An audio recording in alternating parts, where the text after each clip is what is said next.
Doctor Mohammad Yunus, আপনাকে আমাদের অনুষ্ঠানে স্বাগত জানাই। প্রফেসর ইউনূস, আপনি সাধারণত সাক্ষাৎকার দিতে চান না, আপনি গণতন্ত্রের পক্ষে লড়াইয়ে সামিল হতে বলছেন। আপনি কি এইসব মামলা মোকদ্দমা থেকে মুক্তি পেতে পরিবর্তন চাইছেন? শেখ হাসিনা স্পষ্টতই আপনাকে অপছন্দ করেন, অনেক কিছুর জন্য আপনাকে দায়ী করেন, পদ্মা সেতু এবং এই সেই। এর কারণ কি বলে আপনি মনে করেন? আপনাকে কি তিনি তার প্রতিদ্বন্দ্বী মনে করেন, নাকি সত্যি তার কাছে এমন কোন তথ্য রয়েছে যে আপনার বিশাল কোন রাজনৈতিক অভিলাষ রয়েছে? আপনি কি রাজনৈতিকভাবে তার প্রতিদ্বন্দ্বী হয়ে উঠছেন বলে তিনি আপনাকে অপছন্দ করছেন, না কি কারণে? আপনার কি মনে হয়?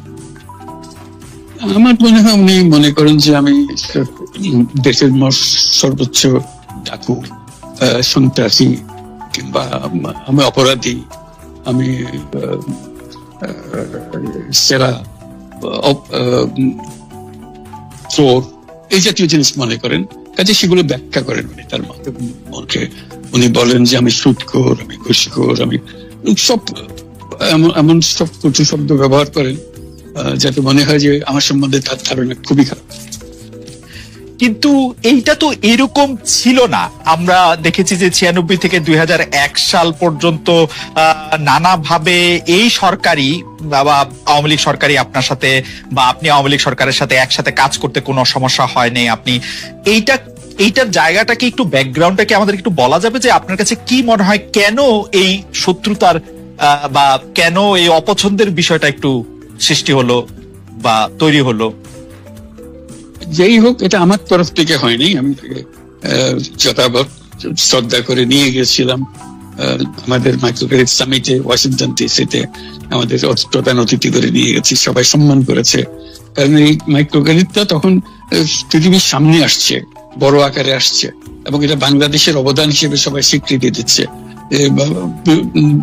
ওয়াশিংটনে দুনিয়ার সেরা যারা সবাই উপস্থিত ছিলেন, তার মধ্যে আমরা ওনাকে নিয়ে গেছিলাম এই জন্য যে বাংলাদেশের পক্ষ থেকে এই গৌরবটা যেন তিনি আমাদের পক্ষ হয়ে গ্রহণ করেন।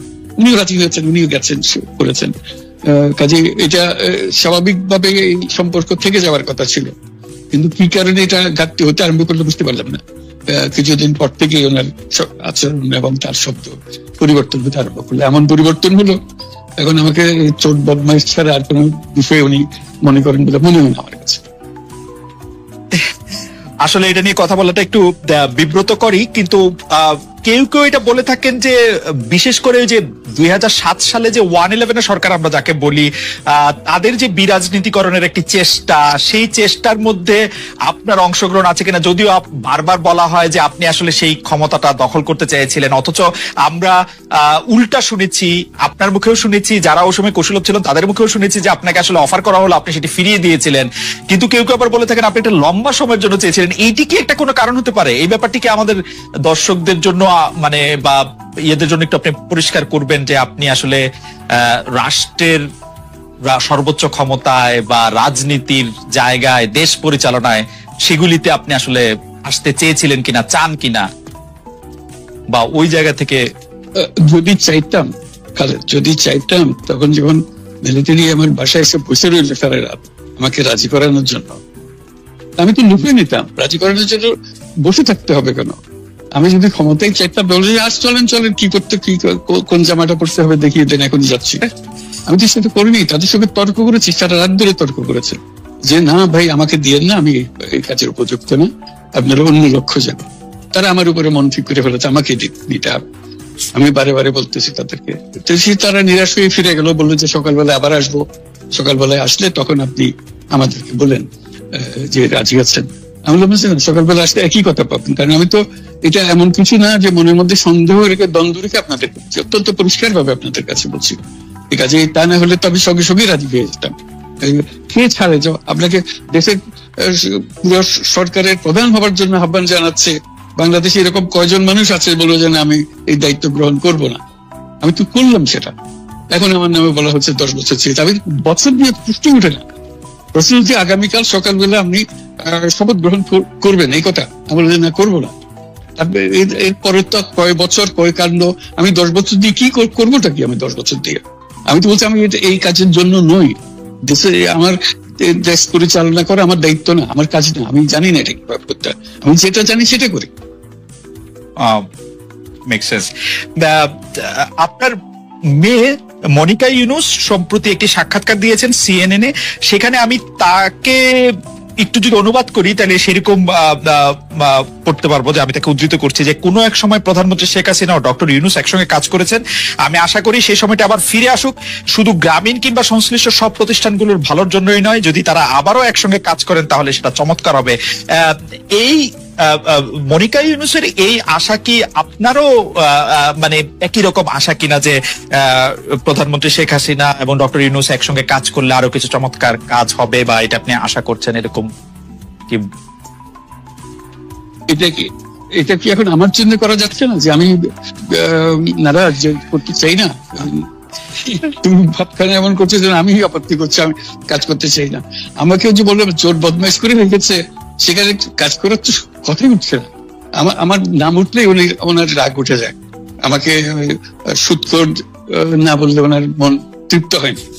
আমাকে চুবিয়ে না ডুবালে, পদ্মা নদীতে আমাকে চুবিয়ে না ডুবালে ওনার মনে শান্তি আসে না। ঠিক আছে, আমি কি করে বলবো? ওনাকে বলতে তো হবে, ওনাকে যদি কিছু বলতে হয়।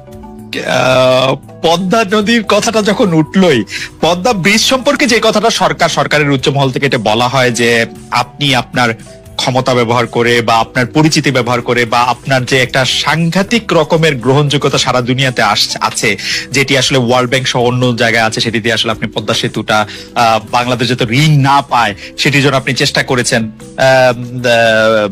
এই ব্যাপারটা নিয়ে আপনি একটু কিছু বলবেন, যে এটা আপনার বিরুদ্ধে একটা অভিযোগ? কি বলবো, এটা বলো, এটা হাস্যকর একটা কথা মুখ থেকে বলে ফেললো, চোখ ডাকাতের মতো। এটাও আরেকটা বলে ফেললো, এটাই সত্য হয়ে গেল। আমরা যে বারে বারে বিবৃতি দিলাম তখন তো প্রশ্নই ওঠে না। আমরা বাংলাদেশের নাগরিক হিসেবে আমরা গৌরবান্বিত যে এই পদ্মা সেতুর উপরে আমরা একটা সেতু বানাতে পারবো, এটার জন্য আমরা সবাই চাই। কাজে এটা তো বিরোধিতা করার তো প্রশ্নই ওঠে না। কেন বিরোধিতা করবো? দেশে যে একটা বড় রকমের ঘটনা ঘটতে যাচ্ছে সেটা তো আমরা সবাই সমর্থন করেছি। তিনি বলেই চললেন। এখন একজনে বলতে থাকলে তো আমার করার কিছু তো নেই। উনি এত শক্তিধর যে এখানে আমার কথা তো কিছুই থাকে না। ওনার সব সরকারের যাবতীয় প্রচার যন্ত্র ওনার হাতে। আমার তো আমার গলার যত তীক্ষ্ণ। আপনি তো কথা বলেন না, বললে তো নিশ্চয়ই আপনার সাথে না। একটি প্রশ্ন আসছে যে পদ্মা সেতুর যখন উদ্বোধন করা হবে তখন কি আপনাকে নিমন্ত্রণ জানানো হয়েছিল? মানে রাষ্ট্রের পক্ষ থেকে এরকম বলা হয়েছিল যে আপনাকেও নিমন্ত্রণ জানানো হবে, বা আপনি মনে আছে কিনা? মনে পড়ে না এরকম করছে। আচ্ছা, আমি একটু যে বিষয়টি নিয়ে আপনি আসলে শুরু করেছিলেন যে আপনার প্রতিষ্ঠান জবরদখল করা নিয়ে, সেই জায়গাটাতে মধ্যে একটু আসি। আমাদের যে আন্ডারস্ট্যান্ডিং, সেই আন্ডারস্ট্যান্ডিংটা হচ্ছে এরকম: আপনার হাত দিয়ে যখন গ্রামীণ টেলিকমের প্রতিষ্ঠা হয় তখন এর আয় থেকে আপনি গ্রামীণ ব্যাংকের সদস্যদের জন্য ব্যয় করার কথা বলেছিলেন বা ভেবেছিলেন। আপনি গ্রামীণ ব্যাংক থেকে চলে আসার সময় বা ওই আগে পরে আমরা দেখেছি যে সে আর্টিকেল অফ অ্যাসোসিয়েশনটা আসলে ওই একই রকম নাই, বদলানো হয়েছে। তো গ্রামীণ ব্যাংকের বা গ্রামীণ টেলিকমের এই বেনিফিশিয়ারি থেকে গ্রামীণ ব্যাংকের সদস্যদের আসলে বাদ কেন দেওয়া হয়েছে? মানে এইটার পিছনে কারণ কি? এখন গ্রামীণ টেলিকমের যে লভ্যাংশ তা কোন খাতে আসলে ব্যয় করা হয়? টাকা তারা বলেছিল দেবে, এখন দিয়ে যাচ্ছে। এই পর্যন্ত 500 কোটি টাকার উপরে দেওয়া হয়েছে সহায়তা। কাজে ওইটা যে আমরা গ্রামীণ টেলিকম এটার থেকে পৃথক হয়ে গেছে, তার যে কথা দিয়েছিল, কথা পুরো, এটা একটা কথা দিয়েছিল, এটা পূরণ করছে না। এটা আইনগত কোনো যে আইনে বাধ্য হতে আপনি দিতে বাধ্য হবেন এরকম কিছু ছিল। কাজে এই ধরনের বিষয়টা এই টেলিকমের বিষয়ে বলা।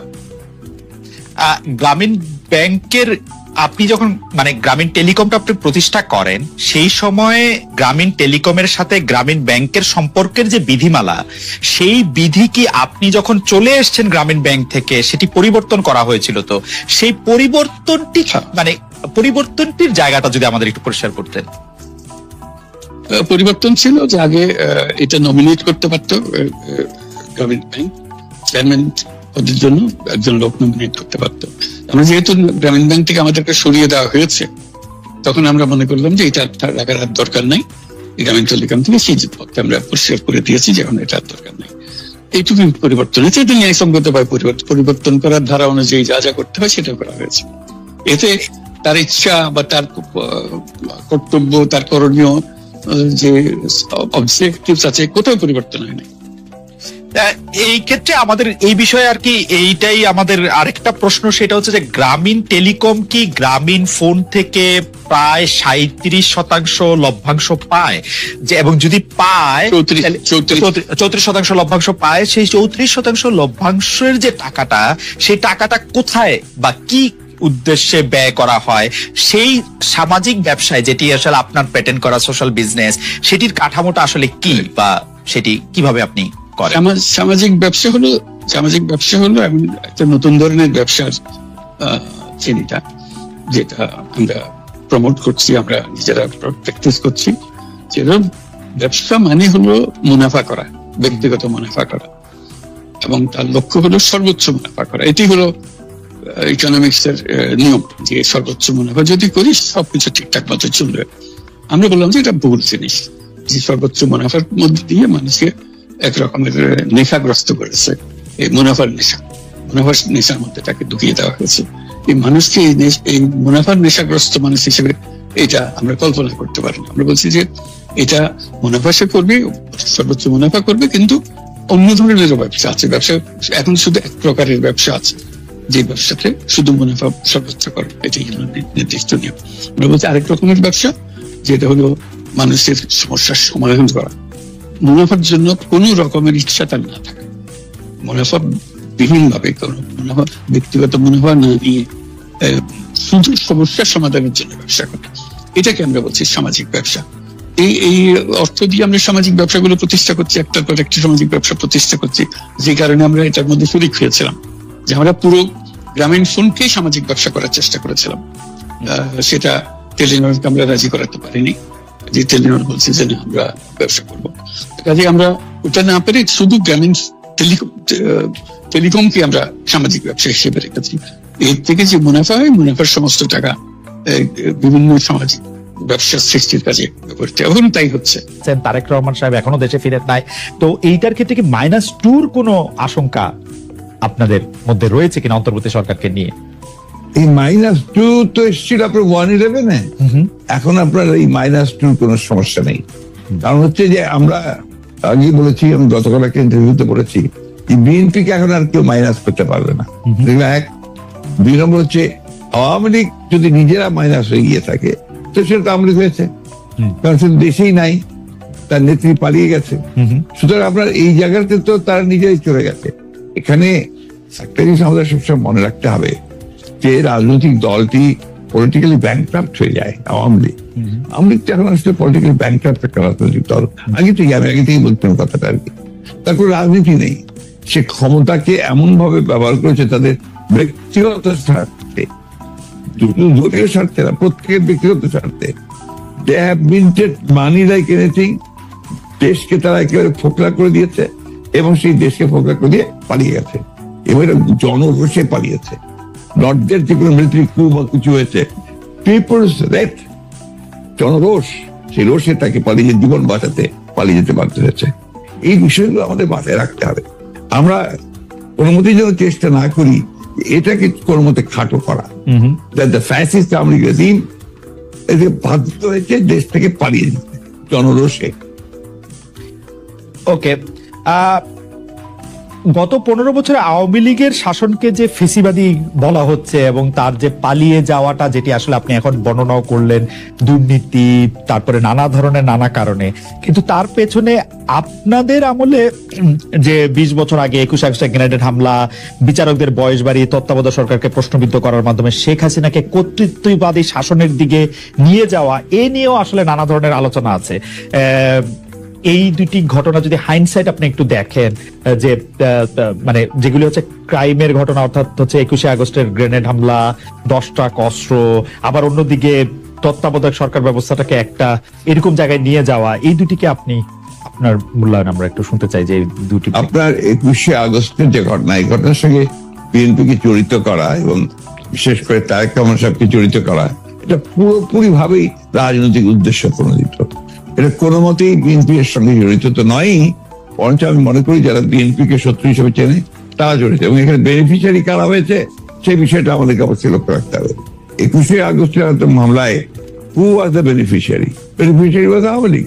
কারণ বিএনপি ক্ষমতায় থেকে সে এমন কোনো ঘটনা ঘটাবে কেন যে ঘটনাটা তার বিপক্ষে যাবে, এটা গেল 1 নম্বর। আর আপনি যে প্রসিডিং গুলো দেখেন সমস্ত, আপনি তো একসময় বিচার বিভাগে মানুষ ছিলেন, দেখবেন যে তারেক সাহেবকে এখানে জড়িত করা হয়েছে 4টা আপনার আইও চেঞ্জ করার পরে। সর্বশেষ যে আইও নিয়ে আসা হয়েছে সে হচ্ছে আওয়ামী লীগ দলীয় ভুক্ত তাহার আসন, যে আপনার নিজে থেকেই তাদের নির্দেশে সে এই চার্জশিটটা করেছে, যেটা কোনো সম্পর্ক নেই। অন্যদিকে যে আপনার মূল আসামি ছিল, ভদ্রলোকের নাম ভুলে যাচ্ছি, মৌলানা মুফতি মোহাম্মদ, তিনি তাকে দিয়ে 164 দিন তাকে টর্চার করে তাকে দিয়ে একটা আপনার স্টেটমেন্ট করিয়ে নিয়েছিল। পরে দেখা গেছে যে উনি নিজেই সেটাকে আবার ভোগ করেছেন যে এটা আমাকে টর্চার করে নেওয়া হয়েছে। এবং দেখেন কিভাবে কি মারাত্মক ঘটনা কোথায় চলে গিয়েছিল সবকিছু। এবং he was hang before the trial was complete. তো যে প্রধান আসামি তাকে আপনি আগেই অন্য একটা মামলাতে জুড়িয়ে দিলেন যাতে আসল সত্যটা বেরিয়ে নিয়ে আসে। এই কথাগুলো কিন্তু কেউ আপনার ইনভেস্টিগেটিভ জার্নালিজম করে না, যার ফলে এই বিষয়গুলো আসে। আপনারা পলিটিক্যাল এই জিনিসটাকে নিয়ে চেষ্টা করেন, ওটা একবারই শেষ করি। ইনভেস্টিগেটিভ জার্নালিজমটা সিরিয়াসলি করেন এবং এটাকে ফাইন্ড আউট করেন যেটা আসল ব্যাপারটা কি ছিল। সেটা করছেন না, করছেন যে বিএনপি কিন্তু সব করার জন্য করছেন। এটাকে আমি মনে করি এটা এক ধরনের রাজনৈতিক উদ্দেশ্যে প্রণোদিত। গ্রামীণ টেলিকমের যে আয় মানে অর্থাৎ 34% ফ্রম গ্রামীণ ফোন, তো সেটার বিভিন্ন সামাজিক ব্যবসার ক্ষেত্রে আপনি এটি ব্যবহার করছেন। আমাদের আরেকটি প্রশ্ন এরকম আসে যে এই যে সামাজিক ব্যবসা আপনি কোনটা শুরু করছেন বা কিভাবে শুরু করছেন বা কোনটা চালু করছেন কোনটা চালু রাখছেন, সেই সিদ্ধান্ত নেয়ার প্রক্রিয়াটা সম্পর্কে আমাদের বলবেন। কেউ কেউ বলে থাকেন যে ডক্টর মোহাম্মদ ইউনূস একজন ভিশনারি, একজন স্বপ্নিক, তিনি যেভাবে চান সেভাবেই সেটি হয়ে থাকে, আসলে অন্য কারো খুব বেশি কিছু বলার বা কোয়ার থাকে না, বা প্রক্রিয়া বা যেটি আমরা বলি। এরকম মানুষ কি শুধু আমাকেই দেখছেন, আর দেশে আরো এরকম মানুষ আছে যারা যে কথা বলে সেটাই হয়? না, আপনার ক্ষেত্রে এটা হয়, আপনার ক্ষেত্রে সেটা হয়। আমার ক্ষেত্রে যদি এটা কনভিন্সিং মনে হয়, বোর্ড যদি সেটা গ্রহণ করে, এটা বোর্ডের সিদ্ধান্ত। আমি যত কথাই বলি না কেন, শেষ পর্যন্ত এটা মিনিস্টে রাখা হবে যে এটা বোর্ডের সিদ্ধান্ত। যে বোর্ড সিদ্ধান্ত নিয়েছে বলে এটা গ্রহণ করা। এটা কার গলার জোর বেশি, কার ক্ষমতার জোর বেশি, কার চিন্তার জোর বেশি, এগুলো ভিন্ন জিনিস। এগুলো আইন দেখে যে বোর্ডের সিদ্ধান্ত কেন। এই আপনার সামাজিক ব্যবসার যে মডেল, যেটার কিছুটা ইন্ট্রোডাকশন আপনি আমাদের দিলেন, সেটা সারা পৃথিবীতে অনেক জনপ্রিয় হয়েছে। অনেক জায়গাতেই আমি এটা নিয়ে অনেক ধরনের আলোচনা শুনি, কি ইউনিভার্সিটিতে, কি রাজনৈতিক অঙ্গনে।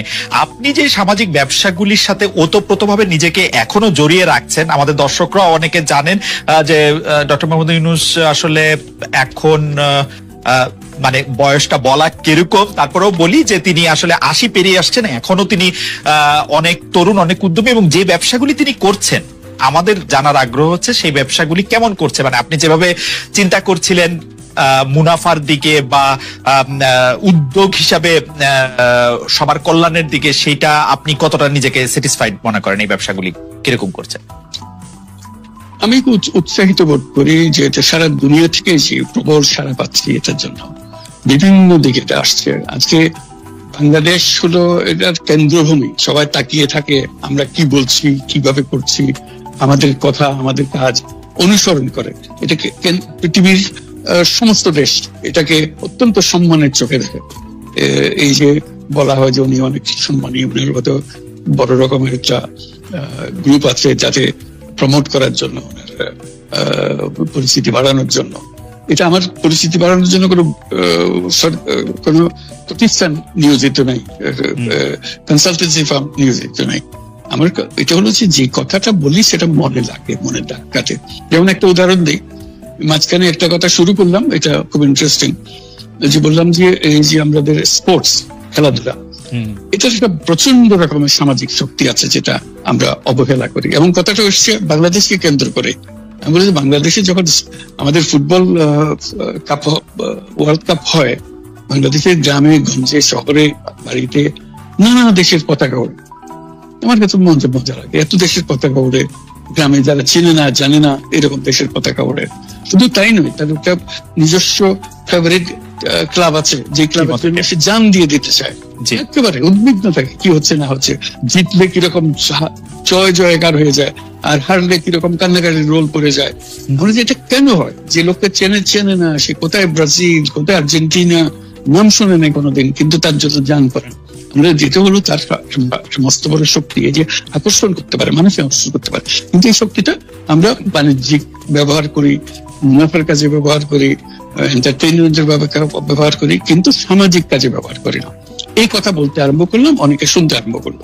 তা আমাকে প্রথম রিও অলিম্পিকে দাওয়াত করা হলো এই বিষয়ে, অলিম্পিক কমিটিকে বলার জন্য, যে যেহেতু লেখালেখি হচ্ছে, পত্রপত্রিকার বিষয়টা আসছে।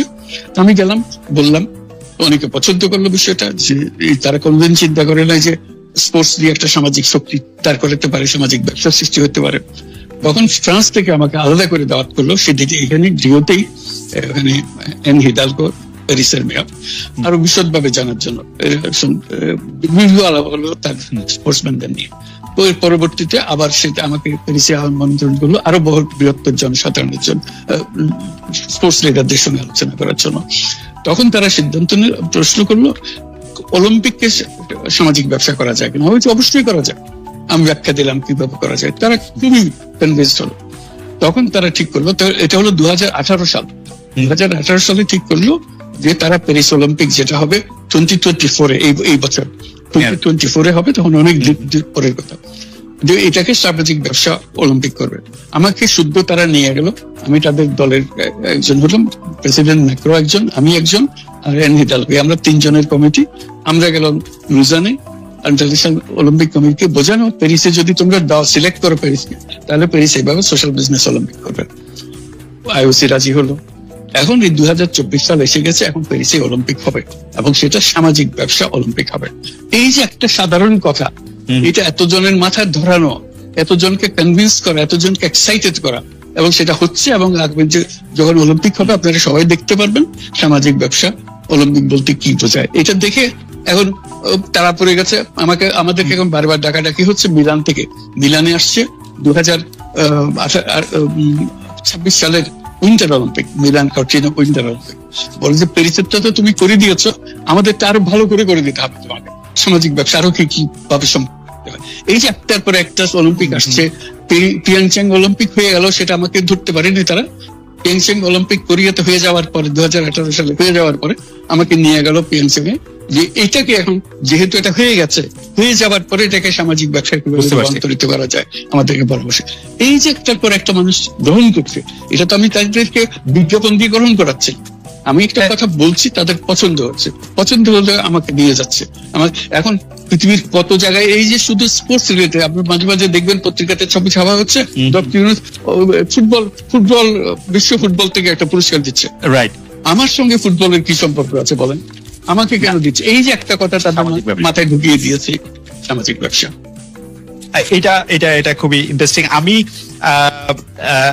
আপনার আরেকটা বিষয় আপনার একটু দৃষ্টি আকর্ষণ করছি, যে কর দেওয়া, আপনার কর দেওয়া বিষয়ে অনেকে এইটি বলতে চেষ্টা করেন যে আপনি কর না দিয়ে সে টাকা অনুদান দিয়েছিলেন, এবং সেই জন্য আপনি ভেবেছিলেন যে সেই টাকার উপর আসলে কর দিতে হবে না, কিন্তু আপনি অনুদান দিয়েছিলেন একটি ট্রাস্ট, যেটা ট্রাস্টি আবার আপনি সেই কারণে আপনাকে সর্বোচ্চ আদালতের নির্দেশে কর দিতে হয়েছে।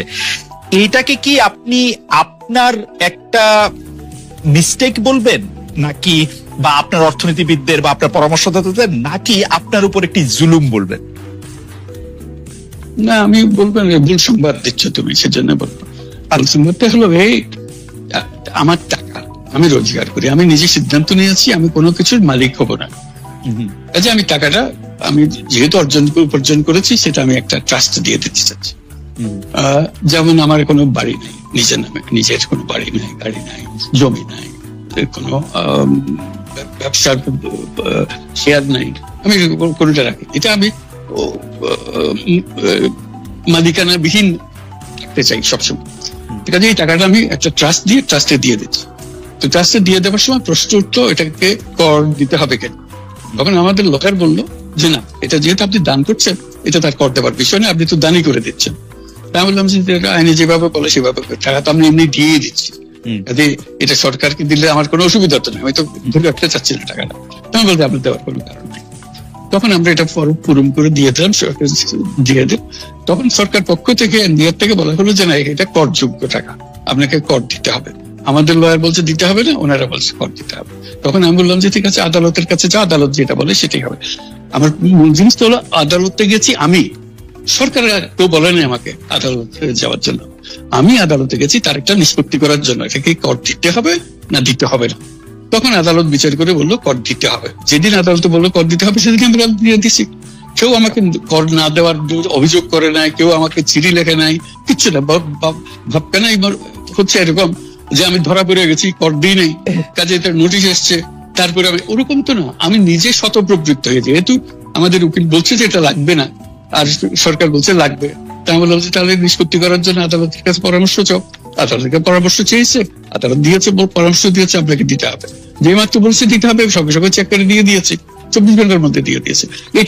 এটার টাকার উপর আমার কোনো লোভ নাই, এই টাকা ধরে রাখার জন্য তো আমি দিইনি, আমি দান করে দিচ্ছি। ট্যাক্স দিতে হবে কি দিতে হবে না, এটাই ছিল বিবেচ্য বিষয়, এবং সেটাই আমি প্রার্থনা করেছি। কেউ সরকার পক্ষ থেকে আমাকে একটা চিঠি লেখেন। মানে আদালতের অনেকগুলি পর্যায়ে আপনার আইনজীবীরা এই ট্যাক্সটা যে আপনার উপরে অ্যাপ্লিকেবল না সেটা বলতে চেষ্টা করেছেন, সেই জন্য মনে হয় যে না, কোনো পর্যায়ে না, একটাই পর্যায়ে, শুধু একটারই হয়েছে। আর বাকিটা হলো এনবিআর আমাকে চিঠি দিচ্ছে যে আপনার কর দিতে হবে। ওকে, কর দিতে হবে কিনা সেটা আমরা করার জন্য আদালতে গিয়ে।